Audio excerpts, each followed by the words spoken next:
Is the Church of Christ bitter? Do you feel like the Church of Christ is bitter? As we're coming to the close of our program, if you can keep your comments for about 2 minutes. The Church of Christ is not bitter, there's some members. Amen. But the church is okay. Christ is still the head of the church, so it's a straightforward answer. But you have, of course, that's one of the things that we preach about. It's bitter and those kind of things that we don't see people not living godly righteous life. I do want to say regarding the question of liberalism, I believe that there's danger in both directions. You can be too liberal or too conservative. But you can't ever be too scriptural. The question in my mind today as to how far we go should be based on the salvation of those coming to our auditorium. As I said earlier, our fight as a denomination is it's no sin against me on the road.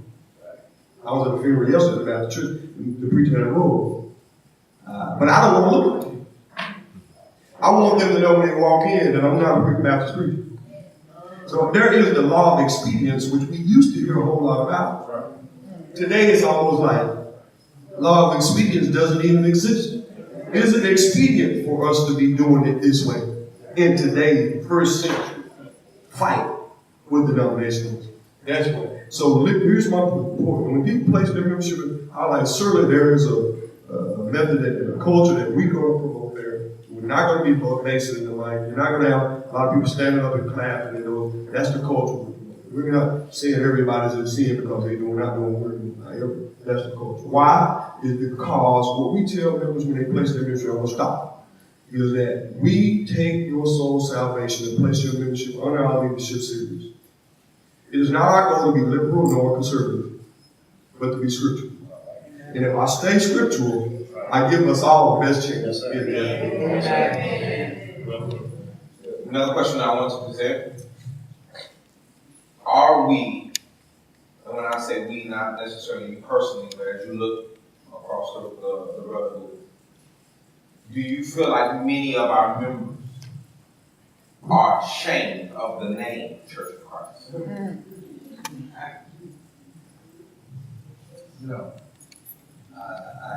I think you have a few misguided folks that call themselves church experts that tell you in order to grow you've got to get a new name and get a new building and get all of that. And then I think about the place I preach, Westbury Church of Christ, where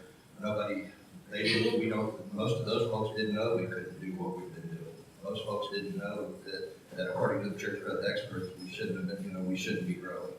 According to church experts, we need to build a new building. We've been in our building 50 years, we need a new building. Church growth experts told us we needed to change our name, and nobody told Westbury Church of Christ, so nobody told them they couldn't do it, so they just thought they could.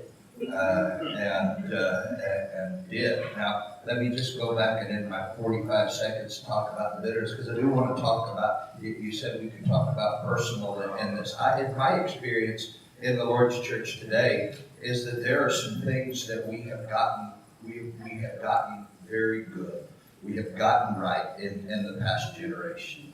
I had a circumstance in my life that had a brain tumor, and the church stuck with me. They stayed with me through all that, through the surgery and all that. Through that process, I got deserted by my wife. Church stayed with me through that. I asked them to love me and comfort me. They loved me and comforted me through that. Guys, I think we've got compassion. I think on a day-to-day basis, I think we've got compassion in that. I think there's some things that we've done so well. Do we have a market on everything? No, we don't have a market on everything. But some of the things that we've preached over the course of the years, and that our pioneer preachers preached, we've taken it to our hearts, and we have embraced. I think it's absolutely marvelous that we embrace folks that come into the body, that come in, who come from broken homes and broken families. Because if we can't be their family, who will? If we can't love, and so I see us more now marketing. Talked about marketing ourselves as the place where you can be a family when your family didn't make it. And that I want to encourage us to continue, because that'll keep us from being bitter, and that'll keep us being compassionate, and that'll keep us being loving. I think Brother Brooks made a good point in terms of, because he and I kind of see things like as far as the real loud going on worship. But I think leading from here, what would be the best thing to do? For example, we see it that way, but the preacher across town sees it differently. So that change can take place. And this just didn't happen just to happen. Why don't we meet and decide, okay, this is right, this is wrong, this is preference. But can we find a meeting to where we all at least resemble each other so that we're going to be effective when we're teaching those who are lost? I think that's a good point. We've established that, hey, okay, this is not sin. But can we find a meeting to it? If I go to Brother Brooks' church, I'm going to see something that resembles Missouri City. If I go to Brother Clark's congregation, same thing, and so forth and so on. And then lastly, as I close, it's good to see Brother Malloy and those older priests who are here on today. I know they've been in the city for a while, so I just kind of want to say something in reference to them and their being here. I'm through. We actually have 4 more questions, so if you can all sit tight, just 4 more questions, and we'll and then we'll come to a close. And I'm going to actually, this is actually a 2-part question, or 2 questions merged in one. Some would say we are facing an identity crisis in the Church of Christ. Several of you have mentioned, you go to a new town and you see the name Church of Christ. 25 years ago, you walked in with confidence. It was a relief when you saw the name. Today, you still come in with investigative eyes. If we are facing an identity crisis, do you feel like it's time for us to come back at the table and to reconfirm our faith to the next generation? But not only our faith, but also the law of expediency. To say, we know this is right and we know this is wrong, but for the sake of unity, let's all agree that we'll do it this way so that we can accomplish a greater goal. Do you feel like it's time for us to reestablish and reconfirm our faith and our methods? I think it's way past that. The reason I say that is that, actually the time has allowed us to not network at all. You can be baptized or doing things in one congregation and doing well, but other congregations won't connect, see, what are you doing? What are the changes?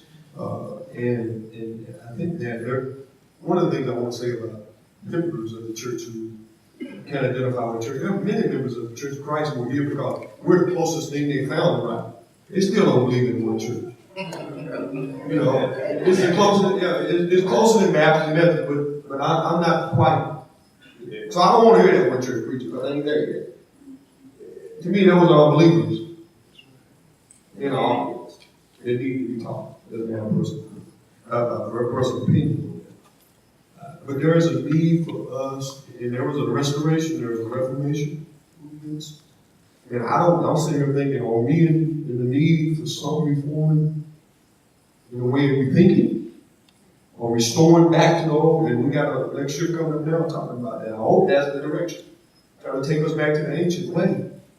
To me, that's restoration. And to answer your question, I think there is a need for a dialogue like this, and even more, because we don't do it. It's the first time I've been on a panel. We have some, preaching meetings here in the city. Pray for it. I agree with Brother Brooks. I think definitely it's past time for us to come to the table and talk. One thing that I can say is that when you look in Daniel chapter 3, with Shadrach, Meshach, and Abednego, and King Nebuchadnezzar. King Nebuchadnezzar was a heathen. But one thing I can say about that heathen man was that he had more integrity than a lot of us in the Church of Christ. Because this heathen man heard that Shadrach, Meshach, and Abednego did not bow down to the golden image which had been set up. And when he heard it, instead of him going with he say, she say, he called them in for a personal hearing and asked them, is it true that when the instruments were played, you did not bow down or worship my golden image? Before he threw them in the fire, he gave them an opportunity to speak up for themselves and answer for themselves. And a lot of times, what is happening in our brotherhood is that, and this is going to your question, is that we are hearing stuff, about other congregations and them doing this and them doing that. And before we give them a chance to speak up for themselves, a letter has already been written on them. They've already been withdrawn from. My question is, what happened to Matthew chapter 18? When the Bible says if you have aught with your brother, you go to him first. Not to the brothers. Not to the brotherhood and withdraw, but you go to him first and go to him alone. So I believe that it is past time for us to dialogue. And we need to stop letting, like that Nebuchadnezzar, a heathen beat us who are Christians. Heathen had enough integrity to say, is it true? And I'm saying we should not go to our meetings, preachers meetings, whatever kind of meetings, and decide, man, this brother had a fellowship and he ain't never know it. If I can have just one person to speak to, if you could just have one obstacle. If you're saying it's time to come down to the table and sit down and have a conversation, please give me one obstacle. Give us one obstacle that if a meeting was called next month, what would be that one obstacle that will prevent us coming together just like this, with no change, no one was pushed or coerced to come, and just to sit down and say, let's be unified, let's come together. What would be one obstacle? One person could just speak to that. What would be one obstacle?